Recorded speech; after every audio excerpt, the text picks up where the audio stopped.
এখানে থাকেন সেক্ষেত্রে আপনার খাবার যে একটা বিষয় আছে সেটা কে বহন করে? খাবার দাবারের বিষয়টা বলছেন, সুন্দর কথা বলছেন। আমি সকাল 8টা বাজে বাসার থেকে খেয়ে বেরিয়েছি, এখন পর্যন্ত একটু ঘাস আমি খাইতে পারি নাই। বুঝছেন, শ্রমিকদের বকেয়া বেতন পরিশোধ না করে এই ফ্যাক্টরি বন্ধ ঘোষণা করছে। এখন পর্যন্ত আমরা জানি না মালিক ফ্যাক্টরি চালু রাখছে না বন্ধ রাখছে। শ্রমিক কর্মচারীদের 3 মাসের বকেয়া বেতন ও ঈদুল আজহার বোনাস পরিশোধের এবং চাকরির সিদ্ধান্তের দাবিতে বিক্ষোভ মিছিল করছেন। এই মুহূর্তে তারা জাতীয় প্রেস ক্লাবের সামনে আছেন। তবে আমরা জানি তারা দীর্ঘদিন যাবৎ আন্দোলন করে আসছেন এবং শ্রম ভবনের নিচে তারা অবস্থান করছেন। তবে আজকে কিছুক্ষণ আগে তাদের এক বিক্ষোভ মিছিল নিয়ে তারা জাতীয় প্রেস ক্লাবের সামনে আসেন। সেখানে তাদের শ্রমিক নেতা যারা রয়েছে তারা সেখানে কিছু বক্তব্য রাখেন। কেন তাদের আজকের এই বিক্ষোভ মিছিল সেটার জন্য আমরা কয়েকজনের সাথে কথা বলার চেষ্টা করব। আজকে কেন আপনাদের বিক্ষোভ কর্মসূচি, কেন আপনাদের আজকে বিক্ষোভ মিছিল?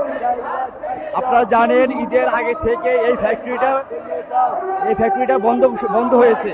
শ্রমিকদের বকেয়া বেতন পরিশোধ না করে এই ফ্যাক্টরি বন্ধ ঘোষণা করছে। এখন পর্যন্ত আমরা জানি না মালিক ফ্যাক্টরি চালু রাখছে না বন্ধ রাখছে। এখন পর্যন্ত মালিক পক্ষ সিদ্ধান্ত দেয়নি। আমরা সরকারের কাছে বারবার আবেদন করেছি মালিক পক্ষ যেন শ্রমিকদের অধিকার আদায়ের জন্য আমাদের সাথে কথা বলে এবং শ্রমিকরা তাদের অধিকারের জন্য আজকে রাজপথে রয়েছে। শ্রমিকরা চায় তাদের ন্যায্য অধিকার, কিন্তু মালিক তা ধরা দিতে চায় না। তাই আপনাদের প্রতি আহ্বান করবে, মিডিয়ার প্রতি আহ্বান থাকবে, সেই মালিক যেন শ্রমিকদের দাবি দাওয়া পূর্ণ করে নেই সেদিকে আপনারা লক্ষ্য রাখবেন। ধন্যবাদ। সেখানে কিন্তু আমরা দেখতে পাচ্ছি অনেক শ্রমিক রয়েছে, তারা বৃষ্টির মাঝেও কিন্তু তাদের এই বিক্ষোভ কর্মসূচি সেটি কিন্তু তারা পালন করছে। এই মুহূর্তে আমরা আরো কয়েকজন শ্রমিকের সাথে কথা বলার চেষ্টা করবো। আপনারা তো দীর্ঘদিন যাবত আন্দোলন করে আসছেন, সেক্ষেত্রে আপনারা কোনো সাড়া পেয়েছেন?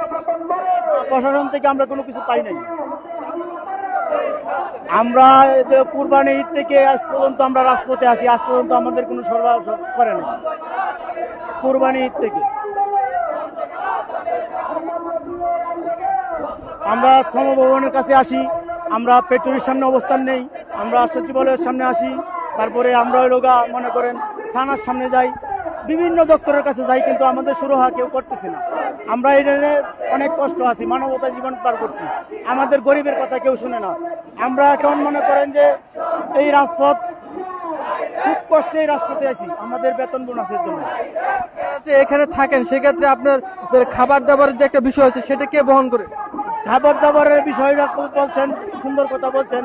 আমি সকাল 8টা বাজে বাসার থেকে খেয়ে বেরিয়েছি, এখন পর্যন্ত একটু ঘাস আমি খাইতে পারি নাই। বুঝছেন, তারপরেও যে কখন খাবো তার কোন নিশ্চয়তা নাই। মাত্র 80 টাকা বাসার থেকে নিয়ে বাইরেছি আরেকজনের কাছ থেকে হাওলাত করে, কিন্তু এই সরকার আমাদের কথা দেখতেছে না, আমাদের দিকে তাকায় না। আমরা এই পরিবেশে আছি। ঠিক আছে, আপনারা যে 3 মাস যাবত বকেয়া বেতন রয়েছে, আপনাদের বোনাস তো বাকি রয়েছে, সেক্ষেত্রে আপনাদের কি কি সমস্যা আপনারা ফেস করছেন? আমরা মনে করেন মানবতার জীবন মানে চলতেছি আর কি। আমাদের দেয়ালে পিঠ থেকে গেছে, তাই আমাদের রাজপথে আসা। আমরা এখন চাই, সরকারের কাছে চাই, অনুরোধ করে বলতে চাই আমাদের সমস্যাটাও অতি তাড়াতাড়ি সমাধান করে দিন। আপনাদের কাছে অনুরোধ করে বলতে চাই। তারা এখানে একবেলা বা দুবেলা খেয়ে না খেয়ে তারা শ্রম ভবনের সামনে অবস্থান করছেন।